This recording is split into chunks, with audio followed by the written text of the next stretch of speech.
मरखा बैल, जो मरखा है वह बैल है, बैल हो मरखा है। दो शब्द लग रहा है लेकिन अर्थ एकदम नापल एक समान। जो बैल है वही मरखा है, जो मरखा है वही बैल है। तेज विद्यार्थी, जो तेज है वह विद्यार्थी है, विद्यार्थी वही तेज है। इनके तेज गौशाला में और विद्यार्थी पाठशाला में नहीं, जितना में तेज उतने में विद्यार्थी। जो मरखा है वही बैल है, न मरखा से बैल अलग है, न बैल से मरखा अलग है। एक कर्मधारय समास होता है। जो सत्य है वह नारायण है, जो नारायण है वह सत्य है। सत्य से अलग न नारायण थे, न है, न हो सकते। जो सत्य है वही नारायण है। वेद कहता है सत्यम ज्ञानम अनंतम ब्रह्म, वो ब्रह्म है, अनंत है, अनंत है, सत्य है, वो ब्रह्म है, परमात्मा है, दैट इज सुप्रीम सोल। तो सत्य स्वरूप नारायण अर्थ उसका हुआ। और उनका जो व्रत है वो सत्यनारायण का व्रत है।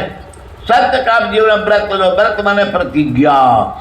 जैसे इस डेमोक्रेसी का मिल में है, लोग विधानसभा में व्रत लेते हैं, प्रतिज्ञा लेते हैं, जिसको कहते हैं शपथ ग्रहण। लोकसभा में शपथ ग्रहण करते हैं। शपथ ग्रहण करना, प्रतिज्ञा लेना, प्रतिज्ञाबद्ध हो जाना कि मैं अब सांसद हो गया, विधायक हो गया, तो जनता की सुरक्षा में, भारतीय संविधान की रक्षा करते हुए, भारत की अखंडता, भारत की संप्रभुता और भारत के विकास के लिए इस पद का सदुपयोग करते हुए आम जनता की सेवा में लग जाऊंगा। आज से मैं सत्य की शपथ लेता हूँ, संविधान की शपथ लेता हूँ, ईश्वर की शपथ ले, अपनी इच्छा अनुसार शपथ ले। ये शपथ है, इसी को कहते हैं शपथ ग्रहण। इसी को संस्कृत कहते हैं व्रत। व्रत ही है।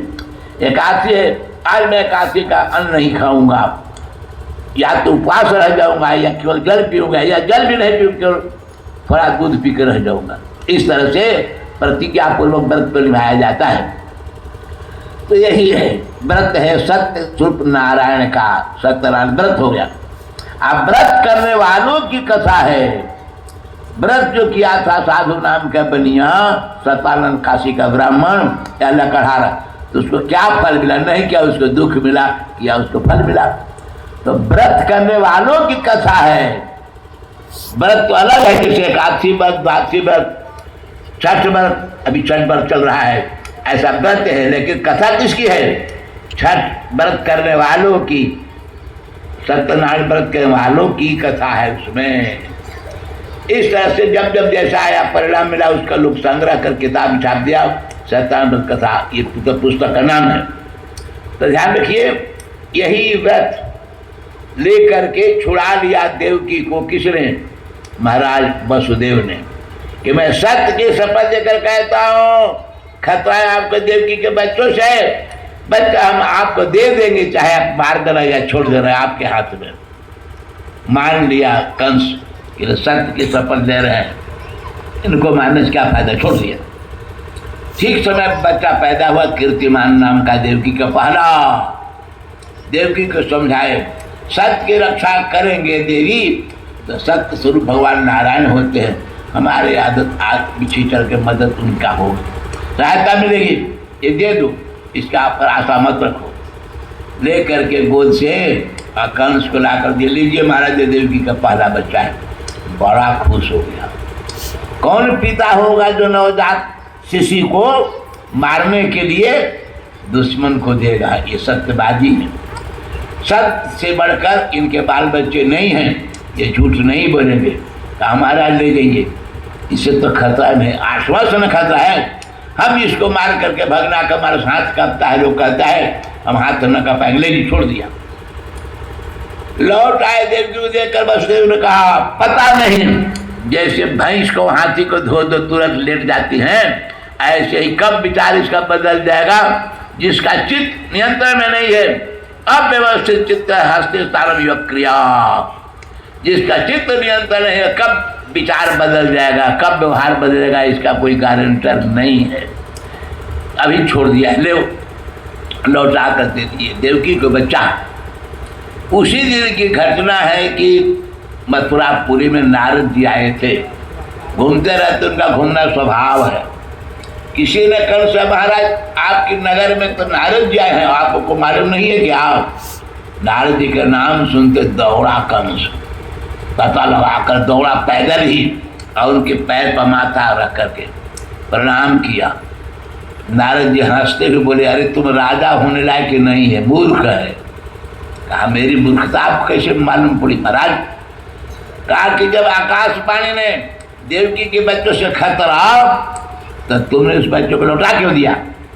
महाराज आत्मा से खतरा है तो पहला को लौटाया है, यही तो तेरी बुद्धि की कमजोरी है। ऐसी बुद्धि से राज कोई नहीं चला सकता।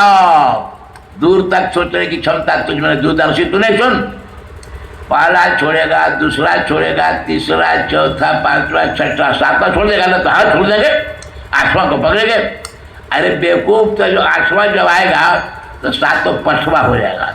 ये पांचवा आठवां को बंद करेगा, तुम बंद करेगा, बोलो सातवां जमान हो जाता गए तो तुम कमजोरी महसूस ना करोगे, 8 गुण हो जाएगी की जगह पर।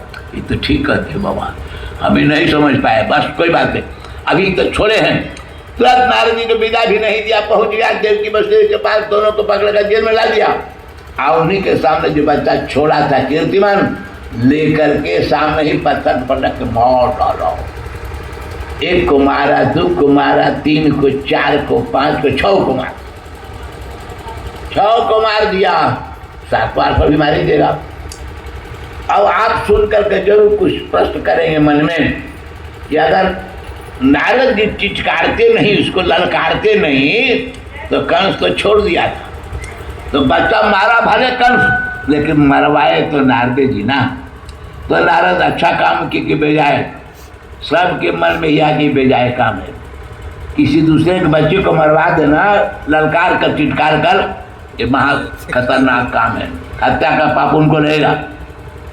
तो सुनो भाई, ध्यान रखो, 3 शब्द हिंदी साहित्य में सब जगह प्रयुक्त हुआ है, साधु, संत और महात्मा। साधु, संत, महात्मा बड़े आदर के तीनों शब्द हैं, लेकिन होते कौन है साधु, संत कौन होते, महात्मा कौन है, इसके बारे में आप संदिग्ध हो, डाउटफुल हो, तो उसको जरा समझ लो बढ़िया से। साहित्य में कैसा प्रयोग है? रामचरितमानस पर तुलसीदास की, उसके बालकांड में ही लिखा है कि साधु चरित, कि साधु चरित शुभ चरित कपास, साधु चरित शुभ चरित कपास, निरस विषद गुणमय फल जासो, जो सही दुख पर शीघ्र दुरावा, वंदनीय यही जग जग पावा। साधु आचरण से समझो, आचरण कैसा है जिसको साधु कहते हो, कैसा होना चाहिए? साधु चरित्र शुभ चरित्र कपासु। कपास का उदाहरण दिया गया। गुजरात में कपास खेती खूब होती है, सैकड़ों एकड़ में। आप लोग तो कपास बड़े खड़ी कोला में आकर जम गया तो जम गया। सूर्य भगवान के चतुर्थ बत्ती शुद्ध मिल जाएगा अपने घर के। लेकिन कपास की विशेषता क्या है?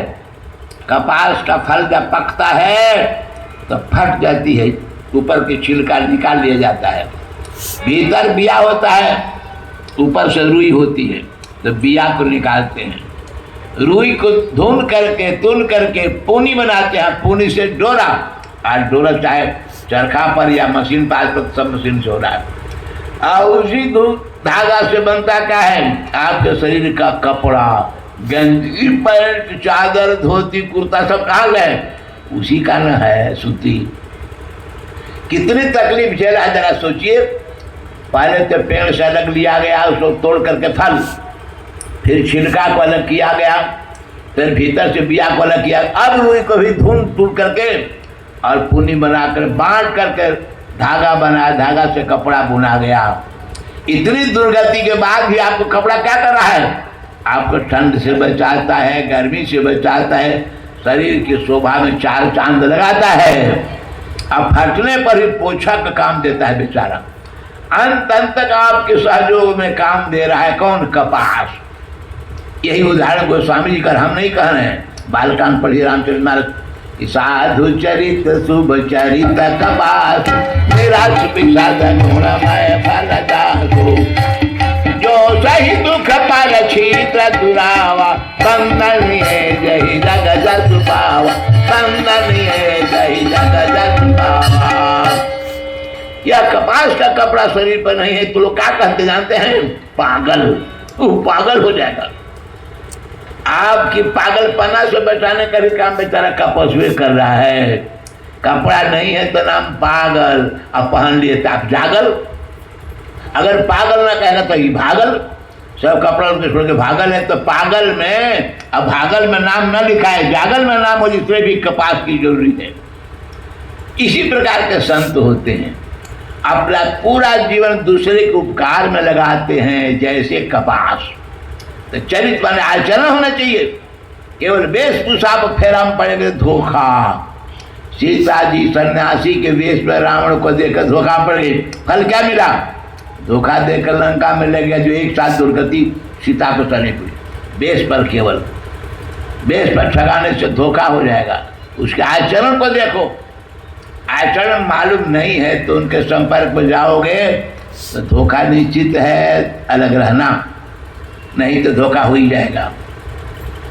इसलिए साधु मतलब चरित्रवान। शब्द क्या अर्थ बताया? साधु माने चरित्रवान। शब्द का अर्थ साधनों की पर कार्य में थी साधु।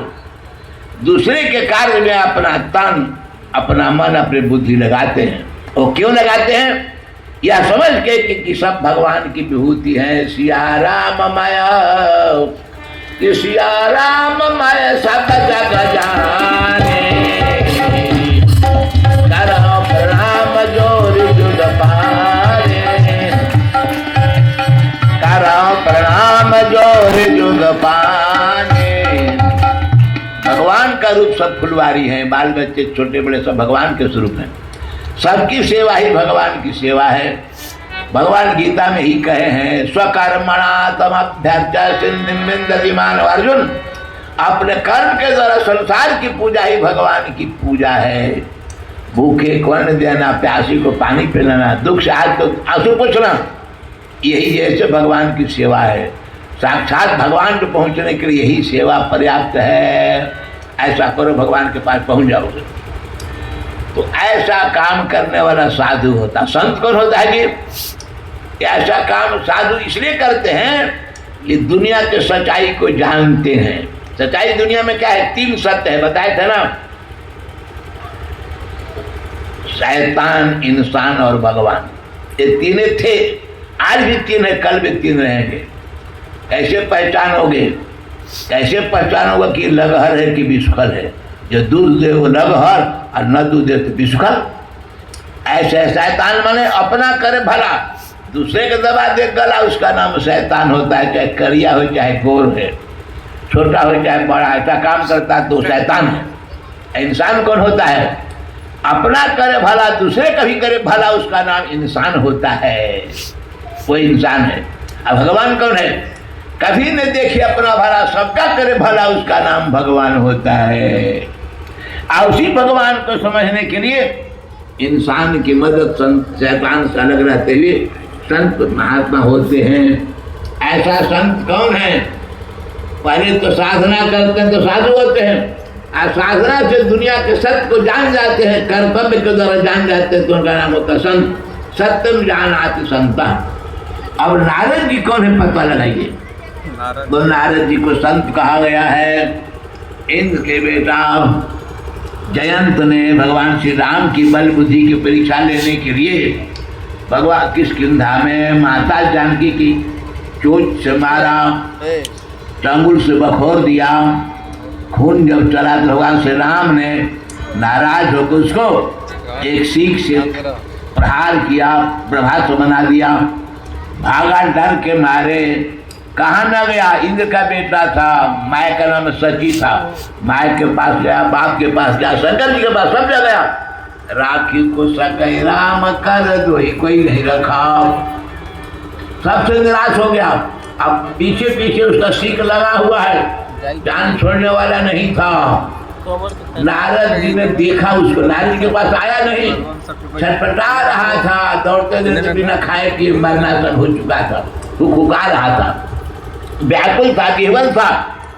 वो स्वामी जी कहते कि नारद देखा विकल जयंत, लागी दया कोमल चित संग, लागी दया कोमल चित संग। नारद देखा विकल जयंत, लागी दया कोमल चित संग।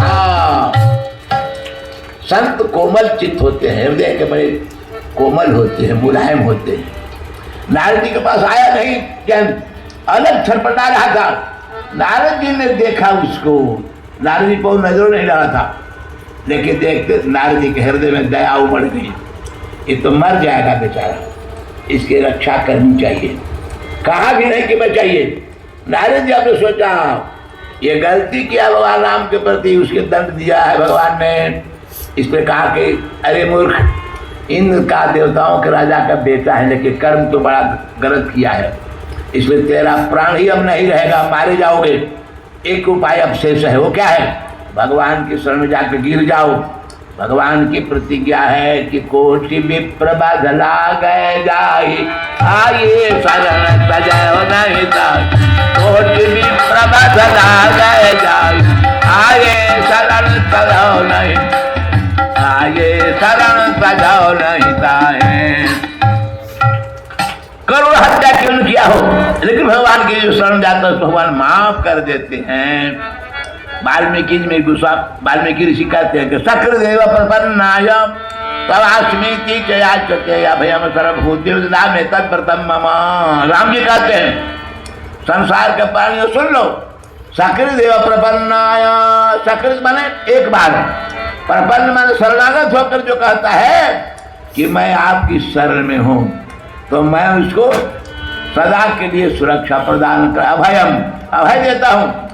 मृत्यु मालिक गमराज भी उसका बाल बाका नहीं कर सकता, किसकी हिम्मत हुई उसको कुछ गड़बड़ कर दे। हम उसकी रक्षा का वचन देते हैं, जब भगवान महाकाल बचा लेंगे तो काल भी उसको कुछ सुनाए थे ना। ध्रुव की बात करो, ध्रुव जी जब जाने लगे विमान पर तो जमराज के माथे पैर रख के विमान पर चढ़े थे। जमराज भी उसके लिए सीढ़ी का काम करता है, हिम्मत नहीं है दंड देने की। ऐसी भगवान की कृपा और भगवान की शक्ति के सामने सब शक्ति फेल हो जाती है। तो नारद जी ने कहकर भेजा जयंत को, जाके भगवान श्री राम की शरण में गिरा। भगवान श्री राम ने कहा यदि भी तुमको तो प्राण दंड देना था, लेकिन जब गिर गए हो तो हम माफ करते हैं। लोग एक चौपाई का अर्थ करने गलती करते हैं, एक नयन तजा भवानी। शंकर जी ये कथा कह रहे थे, पार्वती सुना रहे, एक नयन करी तजा भवानी सब लिखा है। एक नयन मैंने एक आँख करके छोड़ दिया, मैंने इसीलिए कौआ सब कान हो गया, ऐसा लोग कहते हैं, लेकिन बहुत गलती बात है। आँख छोड़ दिए तो छोड़ कैसे दिए? लिखा है आगे कि प्रभु छाड़े कर छो जन्म बीते ही बध कर उचित, बध करना उचित था, प्राण दंड देना उचित था, भगवान छो करके छोड़ दे। तो एक आँख छोड़ दिए, छोड़ के दिए, खाना बना दिए, सब दिन के लिए छोड़ दिए कि दंड हो गया, उसको भयंकर दंड मिला। नहीं, एक नयन करी लिखा है, न कि फोड़ी। करी का मतलब फोड़ना नहीं होता है। एक नयन भगवान ने कर दिया, पहले दो नयन था उसके पास, एक नयन एक फोड़ दिया ना, इसका ऐसा नहीं है। एक नयन करी माने एक नेत्र, सबके पास तीन नेत्र होता है, लेकिन दो नेत्र दिखाई पड़ता है सबके सामने, एक दिखाई नहीं पड़ता है। तो तृतीय नेत्र है, कैसे समझोगे? समझ लो, दो नेत्र से आप किसको देखते हो? ये अपन घर है, चिन्हित नहीं, अपन घर है, ये अनकर घर है, ये अपन मामू है कि अनकर मामू है, ये अपन माए की मौसी है कि माए नो है, ये अपन बहन है, चचेरी बहनी फुफेरी ममेरी है। तो अपन अनकर दो आँख से देखोगे, जहाँ जाओ मेला में, बाजार में, स्टेशन पर, ये अपन भाई आगे से चलो, ये अपन चचा आगे है, इस तरह अपन अनकर दोनों आँख से दिखाई पड़ेगा। अपन अनकर मघी में तृतीय नथ से क्या दिखाई पड़ता है बताए, लेकिन भुला जाए तो बासी बात कहने भूले हुए कर्म। भूख को कैसे देखे हो? इन आँखों से। प्यास को कैसे देखे हो? सुने हो कान से। नींद को कैसे देखे हो? जीभ से चाट के, हाथ से टोक के, कैसे? भूख प्यास और नींद को किसने देखा है? आंख से? किसने सुना है? कान से? किसने सुना है? नाक से? किसने चाटा है? जीभ से? किसने हाथ से टोया है? ना आँख से देखे हो, ना कान से सुने हो, न मैं ये बतावी, न बाप बताता है। कैसे जानते हो? उसका देखने वाला है ज्ञान चक्षु, ज्ञान दृष्टि, अनुभव कहते हैं। अनुभव से कहते भाई हमारा आप तो भूख लगल है, हमको नींद आ रही है, हमको प्यास लग रही है। ये ज्ञान चक्षु है। ज्ञान चक्षु उसके पास नहीं था। भगवान एक नयन कर ज्ञान चक्षु दे दिया। ज्ञान चक्षु दे दिया कैसे? इसको समझने के लिए दोहा को याद रखना। बालकांड के शुरू में ही एक दोहा बढ़िया है, गोस्वामी जी का है, गिरा अर्थ जल बीच सम कहियत भिन्न न भिन्न बंधो सीताराम पद जिन्हि परम प्रिय खिन्ना। इस पर विचार करो आप। गिरा अर्थ जल बीच सम कहियत भिन्न न भिन्न। गिरा माने क्या होता है? शब्द, वाणी। वाणी को संस्कृत में गिरा कहते हैं। और अर्थ क्या है? घड़ा शब्द है। घड़ा माने जल भरने वाला मिट्टी का पात्र। बाल्टी शब्द है। बाल्टी चाहे लोहा का हो या प्लास्टिक हो, जल भरने वाला पात्र। घोड़ा दूध देने वाला नहीं, चढ़ने वाला सवारी का नाम है। गाय दूध देने वाले जानवर का नाम है चौपाया। तो शब्द है, उसका अर्थ है। तो गिरा है अर्थ। जैसे गिरा पहले कहो, अर्थ उसके पीछे। कोई पानी मांगे तो पानी देगा, आग न देगा। आग मांगे तो आग देगा, पानी नहीं देगा। तो सब का अर्थ होता है। गिरा शब्द स्त्रीलिंग है। हिंदी व्याकरण में 2 लिंग होता है, स्त्रीलिंग और पुल्लिंग। संस्कृत में वो नपुंसक लिंग होता है। तो गिरा अर्थ शब्द पुल्लिंग है, गिरा स्त्रीलिंग है। गिरा पहले कहो स्त्रीलिंग। वैसे सीता पहले कहो, फिर राम कहो, फिर राम कहो, फिर सीता को। बात एक है। कैसे? गिरा अर्थ जल बीच। जल पुल्लिंग है, अब बीच मैंने तरंग हल्फा स्त्रीलिंग है। तो पहले राम को कहो जाए सीता कहो, सीता कहो जाए राम कहो, दोनों एक ही हैं। गिरा अर्थ जल बीच, सब समान बराबर है दोनों, एक है। तो उनके साथ दूसरा है, ये है गिरा अर्थ जल बीच सम कहियत भिन्न। कहने के लिए 2 शब्द है, गिरा अर्थ जल और बीच। ना भिन्न भिन्न नहीं है, एक ही है, एक है दोनों। बंधो सीताराम पद, उसी सीताराम के पद की बदला मैं करता हूँ। जिन्हि परम प्रिय खिन्न। खिन्न मन दुखिया, दुखिया जिसको बड़े प्यारे हैं। तो वो समझा था कि राम अलग हैं और सीता अलग हैं। सीता को मैं चलो मार रहा हूँ, राम को नहीं ना। लेकिन सीता को मारने पर राम भी समझ गई तो हम ही को मार रहा है, क्योंकि जो राम है वही सीता है, जो सीता वही राम है। ध्यान रखना। जयंत को अलग अलग समझने का फल मिला। शरण में आने के चलते उसको ज्ञान चक्षु भगवान ने दे दिया। जैसे तारा को सुनाए थे ना, बाली के मार्गदर्शन भगवान ने तारा को चुप करा और दिन ज्ञान हरि माया ज्ञान दिया, माया हटा दिया तारा से। ऐसे जयंत को भी भगवान ने ज्ञान दिया और अज्ञान जो था हरण कर दिया ज्ञान चक्षु से, सो खोल दिया। और शूर्पणखा भी ऐसे ही एक है। वह क्या चाहती है? राम को अलग मानती है, सीता को अलग मानती है। राम को पाना चाहती है, सीता को खाना चाहती है। परिणाम क्या मिला? नाक कान दोनों कटवा लिए भगवान ने लखनलाल से। वो भी अलग अलग समझ रही है, राम को अलग और सीता को अलग। अलग अलग उसका भाई भी रावण समझ रहा है। रावण सीता को पाना चाहता है, राम को मारना चाहता है। वो भी धोखा हो गया। रावण का कुल संहार हो गया और शूर्पणखा को औरत के चलते नाक कान काट के भगवान ने छोड़ दिया। गलत समझना है। जो राम है वही सीता है, राम सीता है वही राम है, दोनों एक हैं। गोस्वामी जी ने कहा गिरा अर्थ जल बीच सम कहियत भिन्न। ना भिन्न भिन्न नहीं है, दोनों एक है। कैसे? आगे चल के कहते हैं वाल्मीकि ऋषि की, प्रभा जाय कहाँ भानु बिहाई, कहाँ चंद्र का चंद्रता दिया। प्रभा जाय कहाँ भानु बिहाई, कहाँ चंद्रिका चंद्र तदिधाय, कहाँ चंद्रिका चंद्र तदिधाय। उदाहरण देखिए, प्रभा माने प्रकाश। सूरज को छोड़कर प्रकाश अलग नहीं रह सकता, और चांद को छोड़कर चंद्रिका, वही प्रकाश का नाम है चांद की प्रकाश, चंद्रिका, चंद्रिका अलग नहीं रह सकती। कैसे? मिश्री